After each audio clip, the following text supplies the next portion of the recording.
He left everything, రాజ్యాన్ని వదిలేశారు, family, he left everything, and to study psychology, to study human mind, to study what is this suffering and what is the solution to all this. అడవిలోకి వెళ్ళిపోయారు. ఎంతో మంది teachers దగ్గరికి వెళ్ళారు. He try to find answer, ఏంటి ఇవన్నీ, దీనికి ఏంటి అని చెప్పి సొల్యూషన్ ఏంటి అని.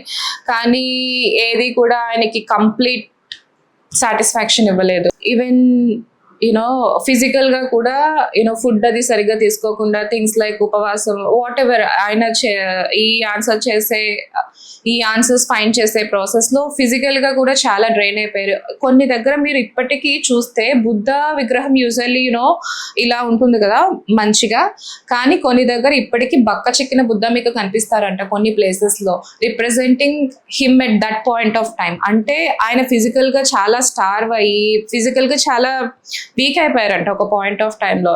And then he realised, okay, ఈ ఫిజికల్ హెల్త్ లేకుండా మెంటల్ హెల్త్ గురించి, అంటే ఈ డైమెన్షన్లో నేను if I want to find something, ముందైతే నేను ఈ డైమెన్షన్లో బాగోవాలి అని రియలైజ్ అయ్యి he started taking moderate amount of food. So moderate లెవెల్స్లో మంచిగా ఫుడ్ అది తీసుకుంటూ, then he started exploring mind, meditation చేస్తూ అసలు ఏంటి సఫరింగ్, ఏంటి దీనికి సొల్యూషన్ ఏంటి, what ever.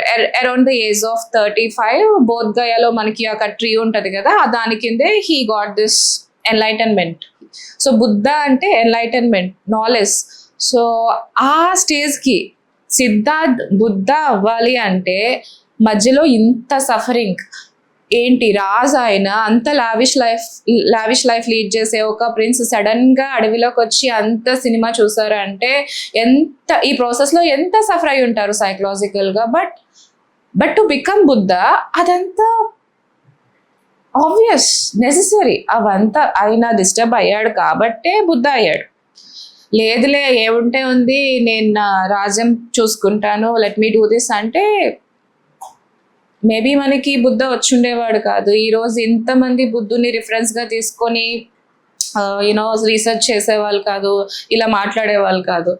So when you're progressing in some way, it's natural that you get somewhere up and down. So but that doesn't mean Buddha is not, బుద్ధని mentally ఇలా అనలేం కదా.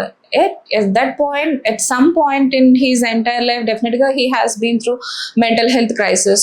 కానీ దానికి అర్థం హీస్ మెంటలీ సిక్ అని కాదు కదా. He's Buddha, he's enlightenment, he's psychologist who studied mind.